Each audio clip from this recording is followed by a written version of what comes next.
a respeito das igrejas, as igrejas que eram discipuladas por ele. Paulo fala assim, eu fico alegre com vocês, porque vocês estão se apegando ao Evangelho Salvador de Jesus, se apegando à palavra de Deus e ao reino e às suas virtudes. Paulo não ficava feliz porque eles estavam tendo dinheiro, casa, carro, estavam tendo uma questão financeira melhor por causa da igreja. Paulo fica feliz porque eles estavam se apegando à palavra com amor, né? E ontem a gente estava fazendo, na sexta a gente já estava falando isso na casa do Murilo, com alguns que gostam de jogar War, né? A gente se reuniu para poder fazer aquela sexta-feira entre amigos, né, irmão? Porque eu acho engraçado. Antes, quando a gente era do mundo, né, vamos dizer assim, do mundo geral, né, quando nós não tínhamos aceitado a Cristo, nós íamos beber com os amigos, a gente saía, né, alguns saíam, iam a uma festa, iam dançar com os amigos, né? E aceita Jesus, vem para a igreja e vira um caretão, né? Que não dança, que não brinca, que não vai em festa, que não faz nada, né? Não vai comer uma pizza, não vai, né, assistir um cinema, um teatro, né? Não vai numa feira. Feira, não estou falando de feira popular, não. Estou falando de feira mesmo, feira de livros, feira de negócios, feira de empreendimento. Tá tendo acho que essa semana, Expo Music. Não, vai ter Expo Music, tem Expo Cristã, acho que tem também. Tem Expo de tudo, irmãos. E não só no círculo cristão, né? Mas dentro da sua área. Você frequentar uma feira, conhecer novidades. Tem muita gente que vira crente e vira um chato, irmão. Sério mesmo? Nossa, Deus do céu. Dá até azia em boldo, irmãos. Dá azia até em boldo. E é terrível isso. Isso é ruim, irmãos. Vocês precisam viver. Eu sempre digo isso. Precisa viver, porque se a gente não vive, não tem alegria no Evangelho. E outra, você não interage. Você não encontra oportunidade para pregar e mostrar Jesus na sua vida. Então, pastor, eu enquanto cristão, onde eu posso ir? Vai nos lugares onde Jesus iria, simples. Questione-se. Jesus iria a tal lugar? Iria. Jesus, se vivesse hoje, iria à praia? Iria. E Jesus ia ficar com calça social e camisa social na praia? Claro que não, irmão. Ia ser uma atitude um pouco estranha, né? Corre até o risco de ser abordado pela polícia, sabia? É estranho, eu falo isso, é estranho, irmãos. É uns negócios esquisitos, né? A pessoa chegar aí pra praia e ficar lá de calça comprida na praia, fica com aquelas camisas no culto na praia, aí vai entrar na água da praia, aí a água viva já gruda na calça do terno, e para desgrudar na calça do terno a água viva vai ficar lá tomando choque, né, irmãos? Não faz sentido, irmão. Um negócio que é estranho, não é mesmo? Vocês não acham esquisito? Tudo bem que a gente é cristão, não é muito normal, mas isso já é ser escandaloso demais, né? Eu lembro quando eu fiz o curso de cabo, aí tinha lá técnicas de abordagem, a gente foi na polícia fazer tal, aqueles negócios todos. Aí eu aprendi que não existe o indivíduo suspeito. Não existe indivíduo suspeito, sabia disso? Existe o indivíduo com atitude suspeita. Sabia disso? Por exemplo, você está na rua, um sol de 40 graus, aí o elemento vem lá no meio da rua, com um capuz, uma blusa de frio, com 2 dedos de moletom, um calor de rachar e a pessoa tá encolhida. O que é isso? Isso é uma atitude suspeita, rapaz. Esse cara tá esquisito, tá com rolo. É a mesma coisa o crente ir pra praia, com uma calça social, uma camisa, como se ele fosse pro encontro aqui dos Gideões Missionários ali, outros 500, irmão. E é estranho, né? Não é mesmo? É uma atitude suspeita. E aí, o que isso tem a ver com a palavra de Deus? De hoje, né? Porque tudo isso que a gente fala tem tudo a ver. Tem a ver porque hoje a gente vai falar como o nosso Pai. Como o nosso Pai. É o tema da mensagem de hoje.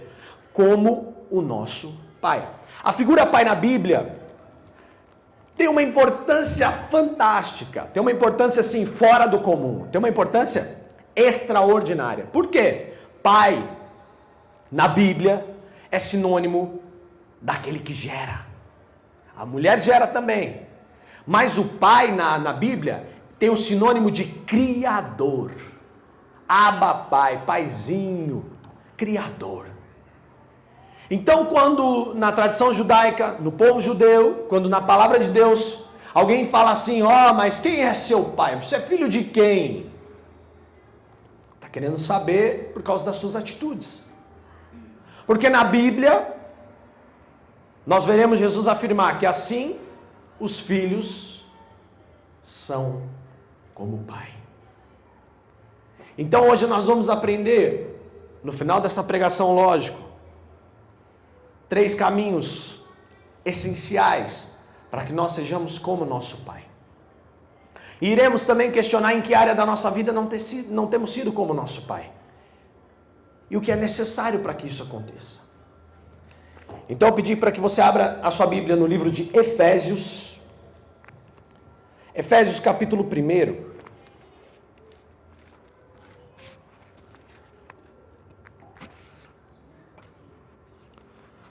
Efésios capítulo 1. E no versículo 3.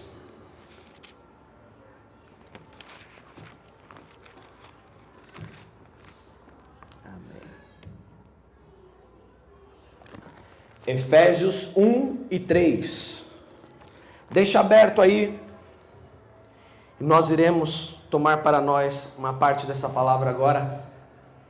Feche seus olhos e vamos orar neste momento, agradecendo pelo momento da palavra. Pai, muito obrigado, Pai, pela oportunidade que temos aqui de servir ao Senhor, aprendendo essa palavra, para praticarmos, ó Deus, não simplesmente para ficarmos em vão, mas sim para que essa palavra venha, nos incomode, venha, nos toque, venha, nos corrija, nos alinhe e transforme as nossas vidas. Pai, em nome de Jesus eu peço que o Senhor abençoe as nossas vidas, que o Senhor transborde os nossos corações, que o Senhor avive as nossas vidas com essa palavra. Senhor, que saímos daqui por uma semana animados, para que nós saímos daqui vitoriosos, Pai.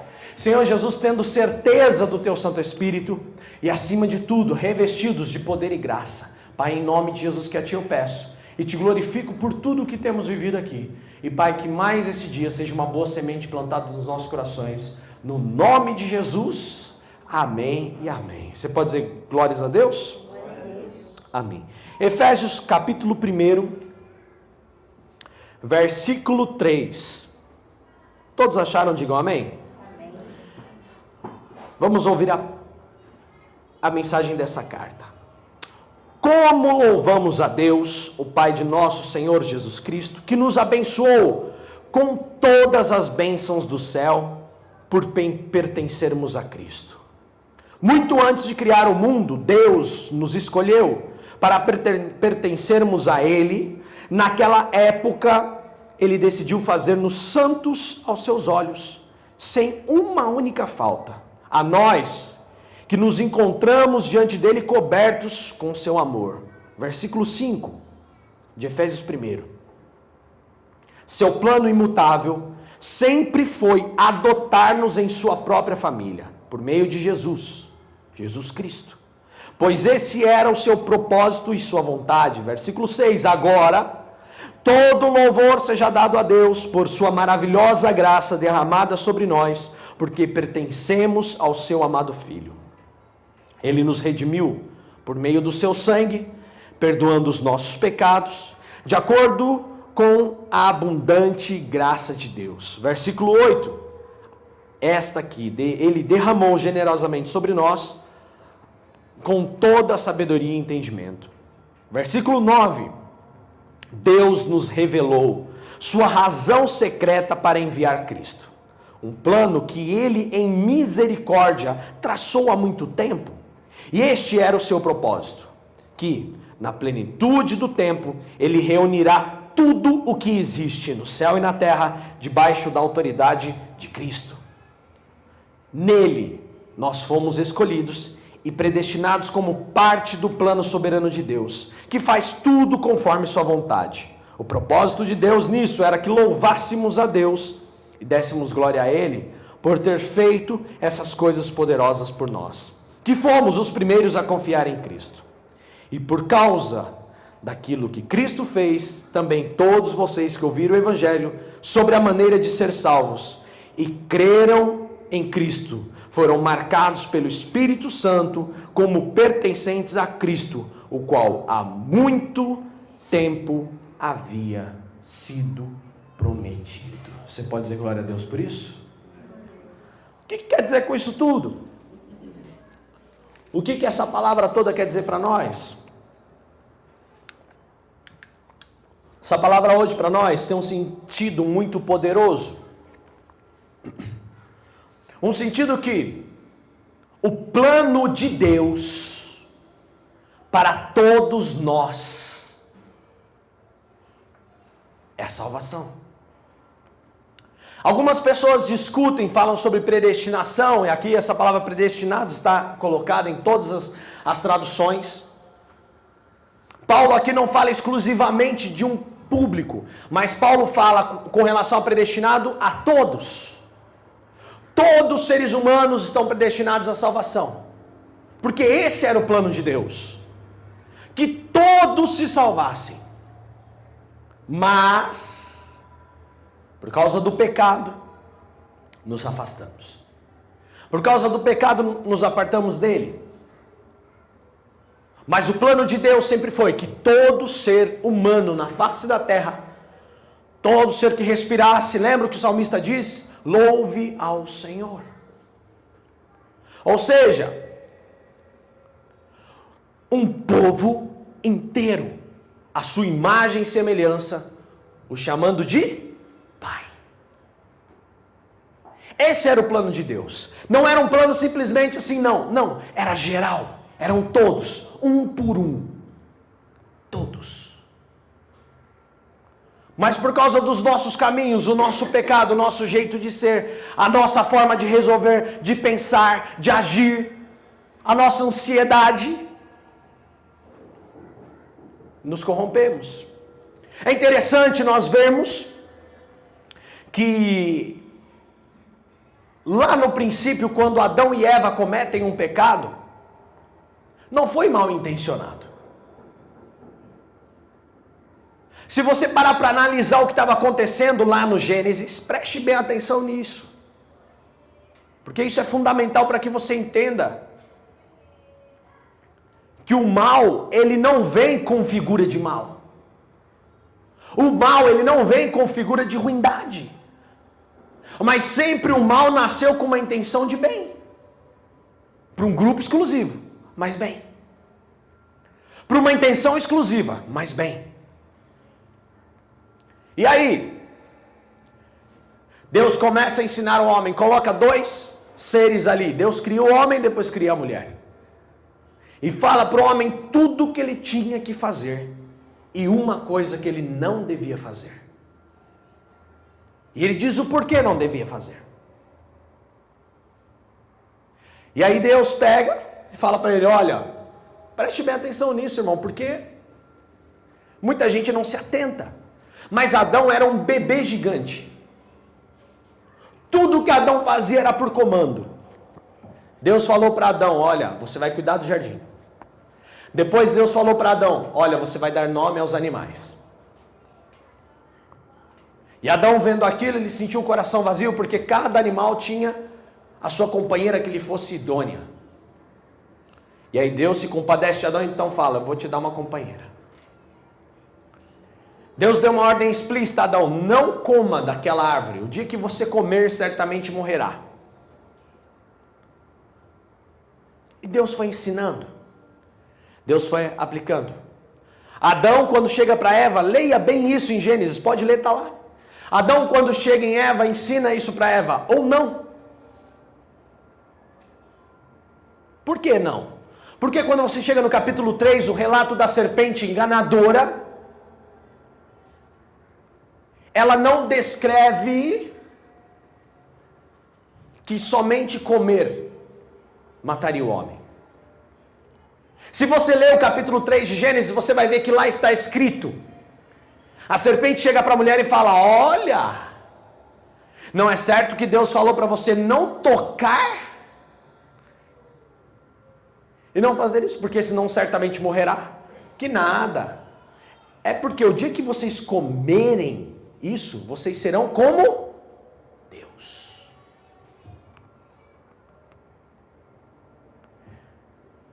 Vamos voltar um pouquinho a fita para entender? Estou indo bem devagar para você entender o que é o plano de Deus para nós. E vamos entender qual é o conceito. Quando Deus cria o homem, Ele fala, Ele dá a seguinte ordem: façamos o homem à nossa imagem e semelhança. Diferente de todos os animais, diferente de tudo que havia na terra, que Deus dava uma ordem para que brotasse, acontecesse, agora o homem não. O homem, Deus cria um boneco e sopra. Porque era uma parte dele no homem. Então a intenção de Deus é que o homem fosse como ele. Como assim, pastor? Misericórdia. Sim. Lá no Novo Testamento está escrito, que Paulo fala, né? Como deuses com letra minúscula. Santos, letra minúscula. Filhos de Deus são pequenos deuses.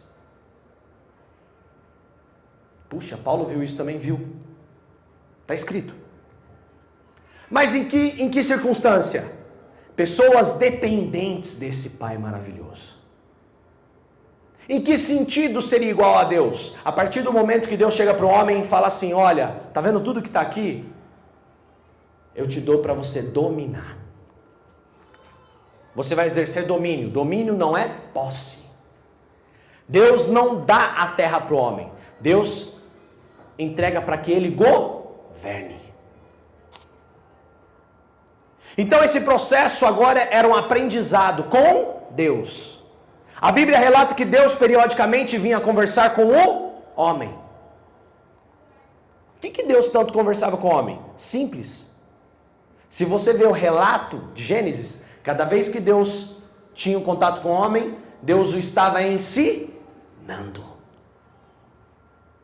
Para que ele aprendesse a governar. Para que o homem governasse como Deus. Fez sentido? Não é à toa que Deus deu poder ao homem. Para que nós pudéssemos ser o reflexo dele em poder e glória. Fazendo bom uso e sendo sua imagem e semelhança. Qual foi o caminho que a serpente usou? Adão e Eva sabiam que Deus os estava treinando para que eles fossem a sua imagem e sua semelhança. Eles não eram Deus. Eles não tinham autoridade de Deus. Eles não poderiam fazer o que Deus fazia. Mas eles poderiam governar como Deus governa. Só que para isso havia um tempo. O que a serpente falou? Se você comer aquela árvore, você vai ser igual a ele. Ah, peraí, então tudo pode ser mais rápido. Todos nós cairíamos, não é mesmo? Intenção positiva. Vontade de fazer mais rápido. Não pensa, quando Deus chegar aqui, eu já estou pronto. Ó, estou pronto, comi a comida fruto, agora eu sou igual a você. Não era isso que você queria?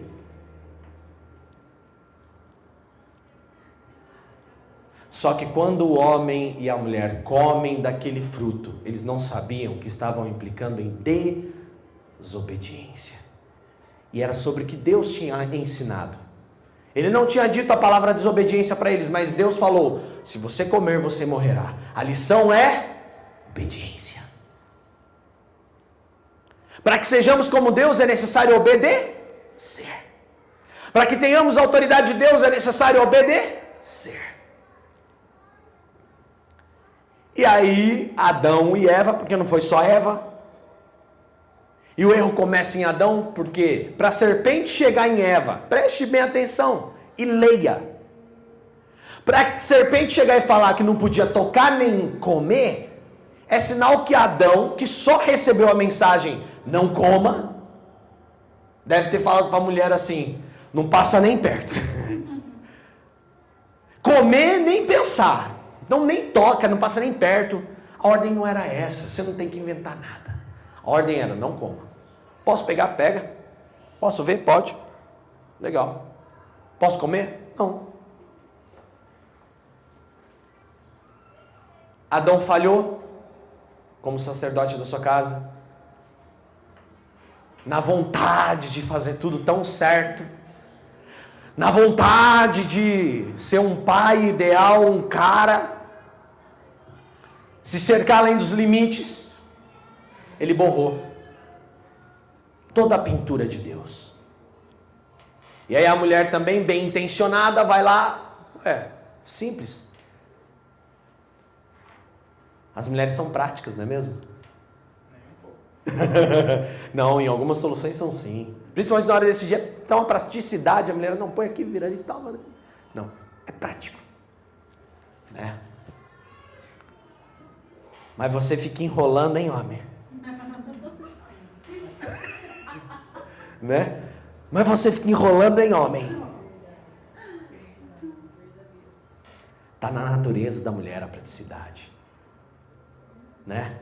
Para que eu vou limpar a casa com pano e rodo se agora eu tenho mop? Nossa, alguém me fala que é isso. No final do culto é um assunto, hein, irmãos? Já tem um assunto no final do culto. O que é o mop? Limpa a casa todo dia. Limpa a casa todo dia. Agora você limpa a casa todo dia. Tá vendo, irmã? Se você comprar o mop, seu marido vai limpar a casa todo dia. Aleluia. Tá amarrado. Porque é muito fácil, né? Então, praticidade. Olha só como a serpente era astuta. Ela atacou na praticidade, ela atacou na boa intenção. Irmão, de boa intenção o inferno tá cheio. Só que quando eles comem do fruto, vem a concupiscência do pecado. Aí vem o peso da desobediência. E o homem se afasta de Deus. E aí nos tornamos afastados de Deus. Nos desligamos de Deus. E então o plano do Pai estava bagunçado. Embora Satanás achasse que fosse frustrado, não. Pelo contrário. O plano do Pai estava só um pouco bagunçado aos olhos de Satanás. Mas naquele mesmo instante, quando Deus chega e vê toda aquela situação, ele olha e fala assim: nascerá do fruto da mulher, que esmagará a cabeça da serpente, acabará com o pecado. Eu vou resolver esse problema. Eu vou levar um caminho, mas eu vou instituir um reino de reis, rei dos reis, um reino do Senhor de senhores. E isso não é pelo que nós temos, nem pelo que conquistamos, mas sim pelo Deus que habita em nós. E esse é o plano dele, que sejamos a sua imagem e semelhança. Paulo aqui fala de adotados, por quê? Porque com o passar do tempo, nesse plano de salvação, a nação escolhida foi Israel e foram chamados de filhos. E assim eles, como chamados de filhos, todos os demais que não eram israelitas ou posteriormente judeus, agora eram adotados. Mas sempre o plano de Deus foi que todos os seres humanos na face da terra fossem religados a Ele. Não simplesmente como adotivos por uma questão terrena, mas todos nós somos eleitos filhos de Deus, aleluia. Por causa de lá do nascimento.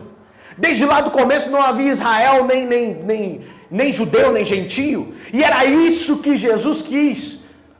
Quando morre naquela cruz e paga o preço de sangue, quando é rasgado o véu do templo, é para que você tivesse novamente acesso à graça de Deus, para que você pudesse reconhecê-lo como Pai e como Deus, como seu Criador. Maravilhoso, né, irmãos? Que poderoso! E aí, nós fomos alcançados pela graça imerecida de Deus, e isso nos tornou herdeiros, co-herdeiros, herdeiros com Cristo. Cristo que se tornou homem, Cristo que é o segundo Adão agora. Cristo que primeiro ele nasce do ventre de uma mulher, porque era necessário ser homem, não tinha como estar na terra com o poder divino simplesmente. E é uma coisa muito importante que você tem que entender, que Jesus operou todos os milagres que operou, e não foi porque ele era Deus, mas sim porque ele era homem, e como homem ele buscava a presença do Senhor. Por isso que Cristo fala que as obras que ele fez podem ser feitas por você e ainda maiores. Porque basta da sua busca, basta da sua perseverança, basta de você querer. Porque ele fez isso, não fez como Deus, senão ele estaria ilegal, irmão, na terra. Porque ilegal é Satanás, que faz o que faz em corpo espiritual. Deus não. Deus se fez homem, veio aqui neste mundo, viveu como você, orou como você 3 horas por dia, sempre das 3 da manhã às 6 da manhã, 9 da manhã, ele estava descendo para pregar a palavra e operar milagres, e ele não fez isso simplesmente como Deus, ele fez sim como homem, porque senão seria mais fácil para ele, senão ele não teria como ser o nosso Salvador. Cristo caminha sobre as águas, coloca Pedro para caminhar sobre as águas, porque ele era Deus? Não, porque ele tinha o poder como homem. Homem carnal, mas um homem que buscava a Deus. Não conheceu o pecado, não nasceu em pecado, mas foi tentado porque nele havia semente humana, e na semente humana havia o pecado. Preste bem atenção na tentação de Cristo. Cristo não é tentado com qualquer coisa. Primeiro, Cristo é tentado porque ele tinha fome? Não, porque ele tinha poder. Se você é o Filho de Deus, mande essas pedras se transformarem em pão. Satanás não estava testando a fome de Cristo, irmão. Satanás estava testando o poder de Cristo. Se você é Deus, se você é o Filho de Deus, mande que essas pedras se transformem. Nem só de pão viverá o homem. Não tente usar a minha fome, e muito menos a minha divindade, porque aqui eu não vou usá-la. Se eu usar a minha divindade, eu peco, eu me torno ilegal. Satanás pega Cristo. Está vendo todos os reinos do mundo? Se prostrado me adorar, te darei todos então. Deus estava preso num corpo humano limitado. E ele era Deus, o dono de todas as coisas. Mas como humano, ele não tinha como ser mais dono de todas as coisas. Aquilo doía em Jesus, provavelmente. Aquela limitação. Um ser tão poderoso preso numa garrafa de barro, que era o corpo humano. Então o que Satanás faz? Você quer dominar tudo de novo? É simples, você não precisa esperar morrer, voltar para a glória, para com isso. Se prostrado me adorar, você vai ter o poder de tudo agora. Não, somente ao Senhor adorarás e prestarás culto. Então lança-te daqui de cima, e aos seus anjos dará ordem ao seu respeito, tentando a todo momento ativar a divindade de Jesus na forma humana. Porque ele sabia que se Jesus fizesse isso, o plano da salvação teria falhado. Como Satanás sabia que não podia pegar Cristo numa tentação simplesmente humana, ele precisava tentá-lo no maior nível de todos. Eu vou tentar a divindade dele. Isso, irmão, não foi só uma vez, não. Isso foram várias. Até o último segundo, Cristo foi tentado. Às vezes as pessoas acham, a tentação de Cristo foi só no deserto. Não. A tentação de Cristo foi até a cruz. Por quê? Quando Jesus estava carregando a cruz, estavam chicoteando e falando, você não é o rei? Sai daí. E Jesus tinha sido transfigurado na glória, ali na frente de Pedro, Tiago e João. E aí veio Moisés e Elias ainda conversar com ele. E o que Jesus fez? Vocês não podem falar nada não, hein? Até que se cumpra tudo. O que vocês viram, ninguém pode saber. E só foi revelado depois. E aí? E aí que Jesus vai à cruz. Soldados lá embaixo, o povo gritando, se você é Deus, então desce da cruz. Mostra o seu poder. Você não é o dono do mundo, o criador dos céus e da terra. Mostra o seu poder. Pai, perdoa-os. Eles não sabem nem o que estão fazendo. Aí Jesus, naquela cruz, o ladrão vira para ele: mestre, lembra-te de mim quando entrar no paraíso. E o outro vira e fala o quê? Se você é mesmo filho de Deus, desce você dessa cruz. Como que tantas pessoas unânimes falavam a mesma coisa? Se não fossem impelidas por Satanás. Era Satanás na boca do soldado, era Satanás na boca daquele homem, até o último segundo ao qual Cristo expirou. Aleluia. Amém. Está prestando atenção na palavra. E aí? Por que eu estou falando sobre isso? Pelo seguinte: Cristo foi tentado e ele venceu. E na vitória dele, ele disse para nós: olha, agora a vocês pertencem a graça. Existe agora um novo testamento. O testamento é aquilo que um pai deixa para o filho. O testamento é um plano de herança.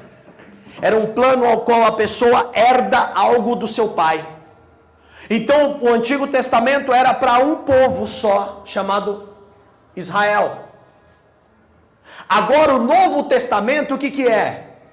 É para todo aquele que falar: eu aceito a Cristo sobre a minha vida como Senhor. Isso é um novo testamento. Isso é uma nova herança. É uma nova forma de levar. E aí? Isso fez de você, quando você aceita Cristo, filho. Filho. Toda essa historinha de mais ou menos 20 minutos que eu te contei é para que você entenda que você não é genérico, que você não é Israel e que você não é meia coisa ou meio filho. Não, você foi herdado como condição humana. Mas eu quero dizer uma coisa para você: você é chamado filho de Deus, co-herdeiro com Cristo, aleluia, da salvação e a vida eterna. Isso confere a nós um título, o título de filhos de Deus. Você recebeu um título de filho de Deus. E olha só. Só que para que nós nos tornemos filhos totalmente de Deus, veja o que está escrito em João capítulo 3. Evangelho de João, no capítulo 3.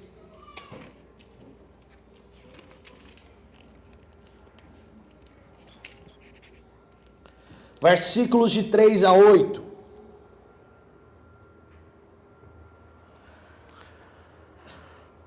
Jesus respondeu: verdadeiramente digo-lhe isto, Nicodemos.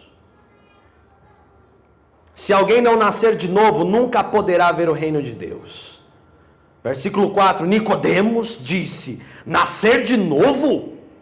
O que o Senhor quer dizer? Como pode um homem velho voltar para o ventre da mãe e nascer outra vez? E Jesus respondeu: o que eu estou lhe dizendo é verdade. Se alguém não nascer da água e do Espírito, não pode entrar no reino de Deus. O que nasce da carne é carne, mas o que nasce do Espírito é Espírito. Portanto, não se admire da minha declaração de que é preciso nascer de novo. Assim como você pode ouvir o vento, mas não pode dizer de onde ele vem ou para onde vai, assim acontece com todos nascidos do Espírito. Você pode dizer glória a Deus? O que quer dizer isso?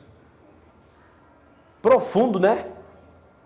Assim como você escuta o vento, mas você não sabe para onde ele está indo, assim são aqueles que são nascidos do Espírito. O que quer dizer isso? Quem sabe o seu caminho é o seu Pai, é o seu Deus. Ninguém pode dizer qual é o seu caminho, a não ser o seu próprio Deus. Porque você agora é nascido de uma nova natureza. Dentro dessa nova natureza não existe mais Israel, não existe mais gentio. Não existe mais negro, branco. Não existe mais japonês, nem coreano. Não existe mais africano e brasileiro. Não existe europeu, não existe americano e não existe sul-americano. Não existe hispânico. Existe um povo só, lavado e remido no sangue de Cristo. Que nasceu da água e do Espírito, que nasceu de uma consciência para com Deus, dizendo: eu aceito a Cristo como meu Salvador, Salvador da vida eterna. Eu estava condenado à morte, por causa do meu pecado, mas eu aceito a minha predestinação à graça, porque todos nascemos predestinados para sermos salvos, para sermos filhos de Deus. Todos. Só que você tem a livre escolha desde o começo. E aí? A pergunta de hoje, nesse momento, é: será que você tem nascido novamente? Será que realmente dentro de você há um novo nascimento? Será que temos nos tornado a imagem do Pai? Será que isso nos atrai? Eu estava hoje em casa e eu acompanho aquele aplicativo do Pão Diário, né? E lá no Pão Diário estava uma mensagem sobre paz. E olha que interessante, aquele pregador do Pão Diário, ele contou uma história muito interessante. Ele disse que o pai dele foi um grande homem de Deus, um grande pregador. E todas as pessoas olhavam para aquele homem e tinham alegria pela existência daquele homem. Se orgulhavam daquele homem pelo que ele fazia, pelo que ele pregava e o que ele representava dentro da sua comunidade. Ele era uma pessoa tão abençoada que chegou um determinado momento em que ele foi reconhecido com honras pelo Estado, pelo governo. E ele recebeu um título muito, muito importante. E aquele rapaz, ele falou que até um certo ponto da idade dele, ele se orgulhava de que as pessoas chegassem e perguntassem: nossa, você tem esse sobrenome? Você é parente? Nossa, você é filho daquele rapaz? Daquele pregador? Daquele homem de Deus? E ele dizia que para ele era suficiente até um certo ponto, enquanto ele, né, na consciência dele de infância, de ser como criança, quando as pessoas falavam assim: você é filho daquele homem, aquele homem se sentia completo. Porque ele se orgulhava de ter um pai como aquele dele. Um homem segundo o coração de Deus, um homem que pregava a palavra, um homem que honrava a família, um homem que literalmente trazia a imagem de Cristo para o seu lar. Ele se orgulhava do pai que ele tinha, tanto que lhe bastava tão somente as pessoas olharem para ele e falar assim: você é filho do fulano? Sim. Isso tornava a satisfação pessoal dele completa.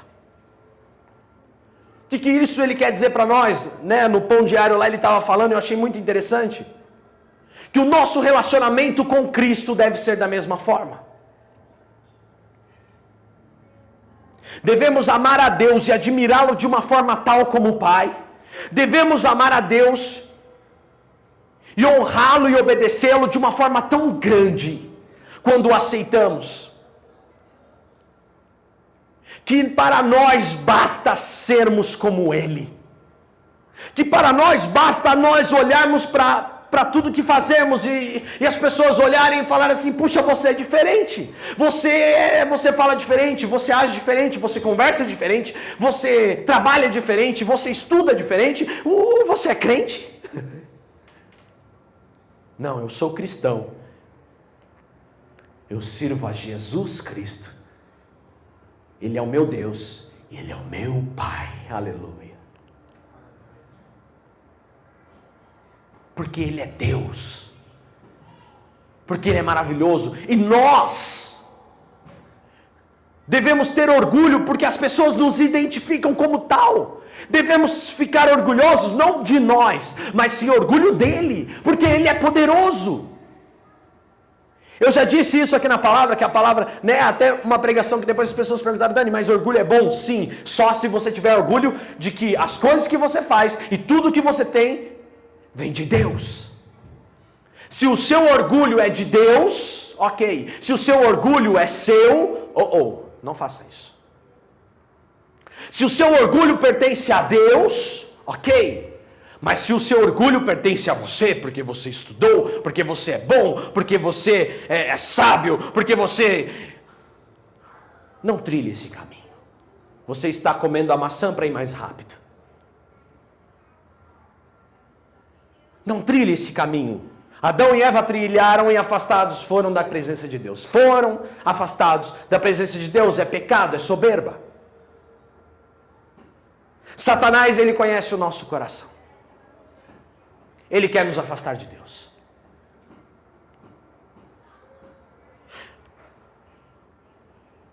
Você tem se orgulhado do Pai? Você tem se orgulhado de Jesus? Você tem buscado ser como Ele, perdoar, agir, amar, trabalhar, tratar a sua esposa e os seus filhos como Ele? Seu esposo e os seus filhos como Ele?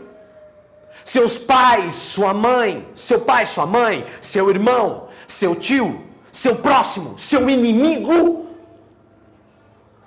Você tem se orgulhado de Deus agindo como Ele? Porque se você tem orgulho dele, por que você não quer que se parecer com ele? Eu vejo muito bem Elis Regina cantando. Ainda somos os mesmos e ainda somos como os nossos pais. Elis faz um plágio da Bíblia. Não adianta, vocês são como seus pais.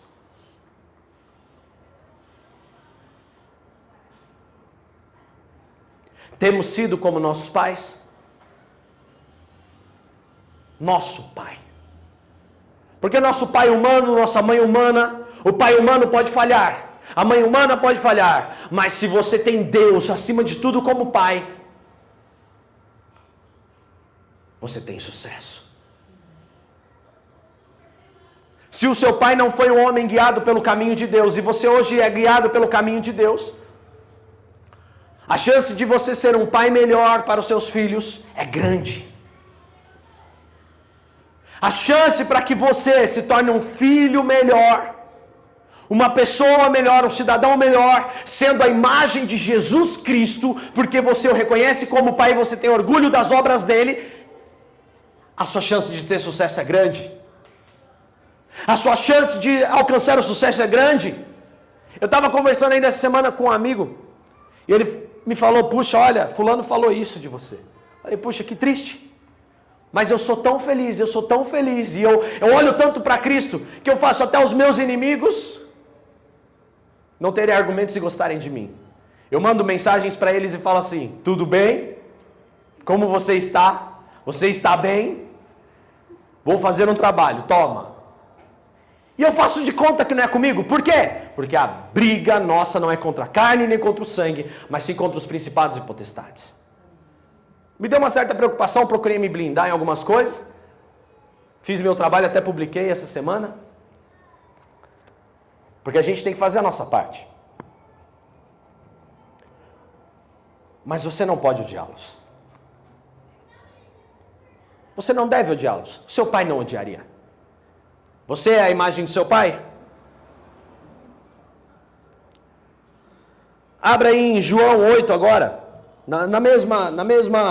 No mesmo livro, João capítulo 8, versículo 37.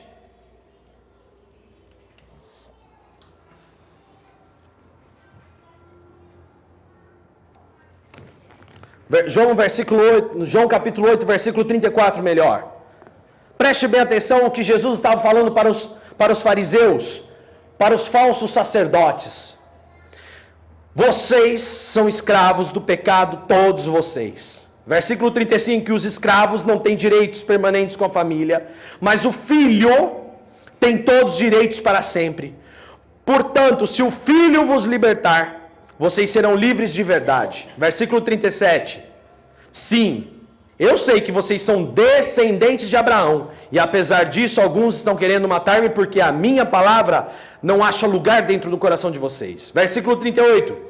Eu estou dizendo o que vi quando estava com meu pai, mas vocês estão seguindo a orientação do pai de vocês. Versículo 39 diz, nosso pai é Abraão, afirmaram eles. Jesus disse, se vocês fossem filhos de Abraão, seguiriam o bom exemplo dele. Mas em vez disso estão procurando me matar. E tudo porque eu disse a vocês a verdade que ouvi de Deus. Abraão não faria uma coisa dessas. Vocês estão obedecendo ao seu pai quando agem dessa forma. Eles responderam, nós não somos filhos ilegítimos. O único pai que temos é o próprio Deus. Versículo 42, Jesus afirmou, Se Deus fosse o pai de vocês, vocês me amariam, porque eu vim a vocês da parte de Deus. Eu não estou aqui por mim mesmo, mas foi Ele que me enviou. Por que vocês não podem entender o que estou dizendo? E por que são impedidos de fazê-lo?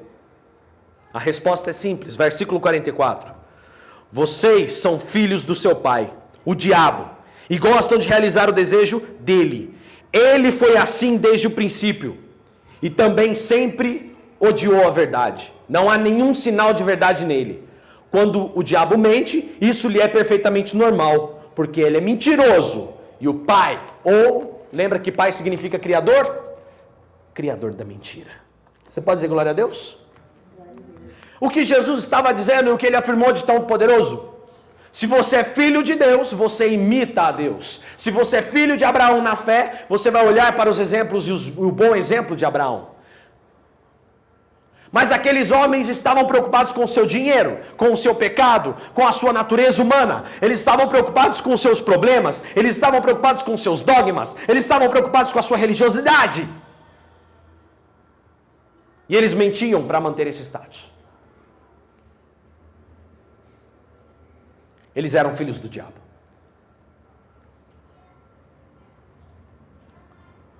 Temos praticado as obras do nosso Pai? Temos praticado as obras do nosso Senhor? Temos praticado o amor de Cristo? Temos praticado o poder e a unção do Senhor sobre nós? Por que não temos orgulho do nosso Pai? Será que ainda estamos andando como Adão e Eva, depois de 7.000 anos? Será que não somos pais melhores, maridos melhores, pessoas mais doutrinadas, mesmo com nossas limitações? Por que não lutamos contra o nosso pecado? Porque ainda queremos fazer as coisas da nossa forma, andarmos ansiosos, preocupados, abalados, querendo resolver as coisas da nossa forma. Tudo tem um tempo de Deus e Deus agirá. Tudo tem um tempo de Deus e Deus agirá. Murilo, quanto aos seus filhos, tudo tem um tempo de Deus e Deus agirá. Ele agirá. Ele está cuidando, Ele está zelando, Ele está nos abraçando, Ele está nos unindo, e tudo tem um tempo de Deus e Deus agirá. Ele está nos ensinando, Ele está nos construindo, Ele está nos modificando, Ele está nos fazendo melhores, ainda que doloroso, ainda que pedra a pedra, ainda que quebrando os azulejos e colocando novos azulejos, ainda que modificando canamentos nessa casa. Deus está habitando em você e Ele está trabalhando ao seu tempo. Temos um inimigo. Nós. A nossa carnalidade. Tenha 3 posturas hoje. Primeiro, nasça de novo. Pratique as obras do seu pai. E tenha o orgulho dele em você. Tenha o orgulho desse pai em você. Pratique as obras dele, viva como ele. Viva como o Senhor. Será salva você e a sua casa. Você e a sua casa. Somos pais e homens aqui hoje, sejamos exemplos para os nossos filhos. Recebi um vídeo tão bonito do Davi hoje, ele que quis, ele falou: mãe, eu quero gravar um vídeo para o meu pai, para o Dia dos Pais. Depois eu vou postar lá no Face. E a Carol foi entrevistando ele, falou: quero que você me entreviste, mãe. E a Carol foi entrevistando. E eu me olho às vezes como um pai tão falho, buscando sempre ser tão melhor. Puxa, eu acho que eu falho tanto, eu erro tanto. Às vezes eu sou tão bravo. Um pai tão exigente. E aí meu pai, hoje eu tive a oportunidade de almoçar com ele. Estava meu filho comigo também. E o meu filho teve a oportunidade de falar assim: pai, quando eu crescer eu quero ser como você.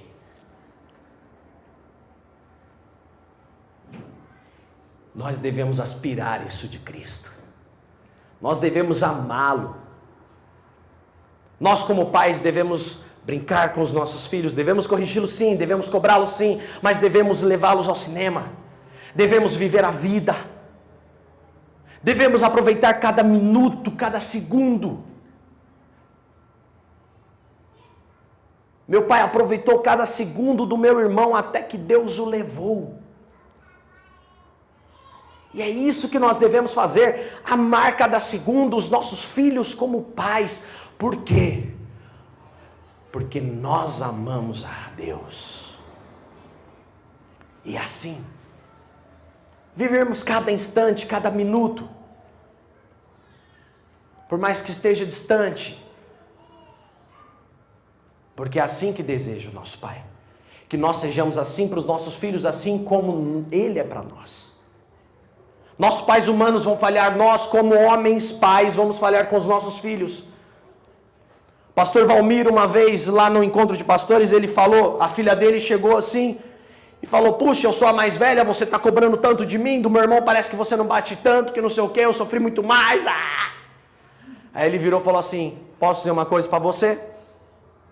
Você me perdoa, mas se você está vendo que em algumas coisas eu errei com você e acertei com o seu irmão, é porque infeliz ou felizmente eu estou aprendendo a ser pai com você. Eu estou aprendendo a ser pai com você.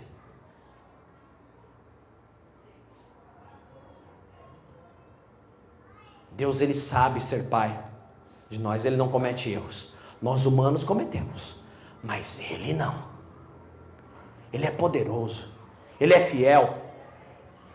O relacionamento que Ele queria com Adão não mudou. Ele morre naquela cruz para que Ele pudesse ser nosso pai. Sabe o que Jesus quer de você, irmão? Que você nasça de novo. Que você pratique o que Ele ensina. Por quê? Porque é esse o relacionamento que Ele tem com seus filhos. É ensino. Ele quer te ensinar a viver para viver eternamente. Para você não morrer com esse corpo mortal, mas que você possa viver eternamente. O relacionamento de pai e filho é ensino. Amor. Se fez homem, habitou entre nós, e como homem, morreu naquela cruz.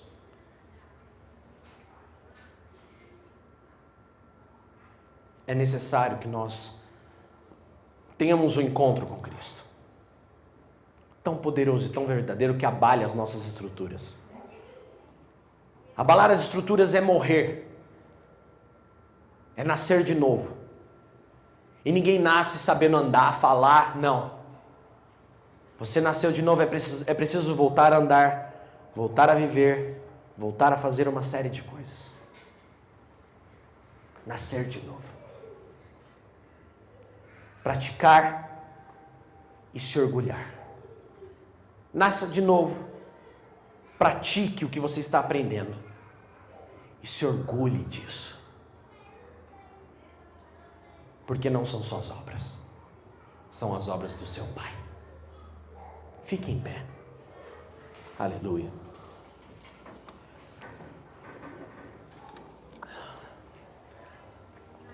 Aleluia. Coloque a mão sobre o seu coração. E nós iremos orar. Quero orar pelo Murilo hoje. Vem cá. Em nome de Jesus. Amém. A gente sabe que ele tem 3 filhos. O coração dele fica apertado. 4, né? 3 fora de casa, né? Então a gente sabe que o coração dele fica apertado. E hoje eu quero que Deus derrame unção sobre a vida dele. Para que ele possa vencer isso. A preocupação dele é com os filhos. E eu aqui, na cultura cristã, posso dizer que a vitória já é do nosso irmão, em nome de Jesus. Deus irá instruí-los e ajudá-los no caminho. Deus irá guardar esses garotos. Vamos unir uma corrente de oração tão poderosa, irmãos, não só nesse culto agora, mas todos os dias a partir de hoje, até que Deus reverta esse quadro em nome de Jesus. Vamos orar. E vamos vencer na oração, em nome de Jesus.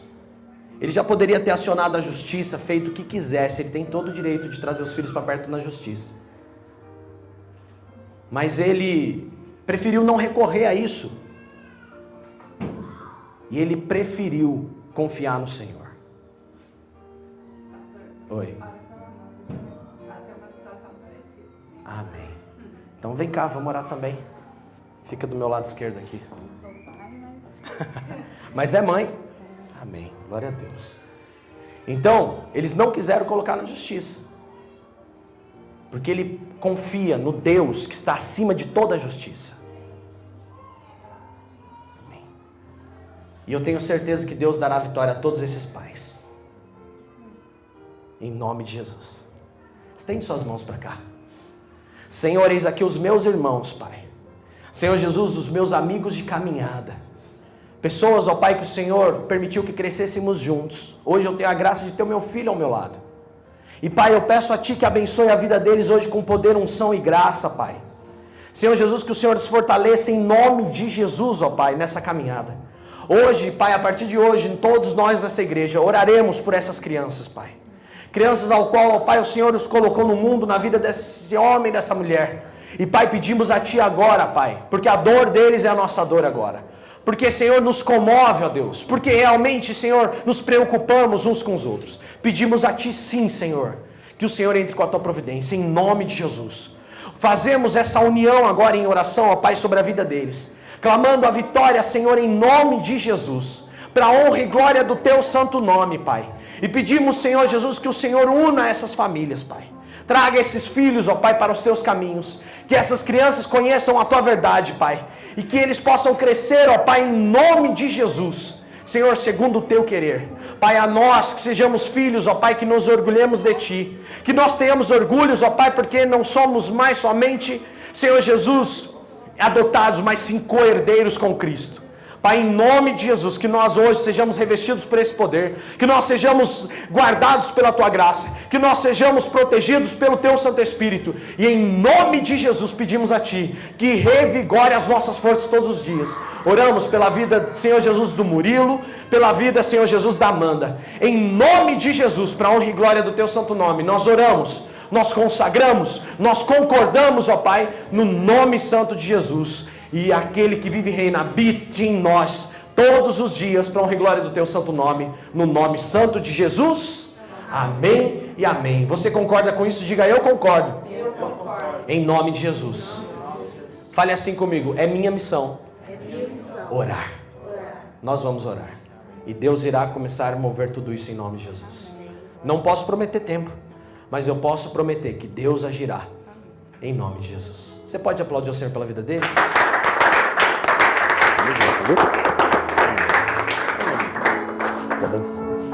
Amém. Glória a Deus. Amém, irmãos? Bênção de Deus. Estamos encerrando mais uma reunião para a glória de Deus, mas eu tenho certeza que Deus tem feito coisas maravilhosas em nós. Amém? Que Deus possa abençoar e prosperar as nossas vidas poderosamente.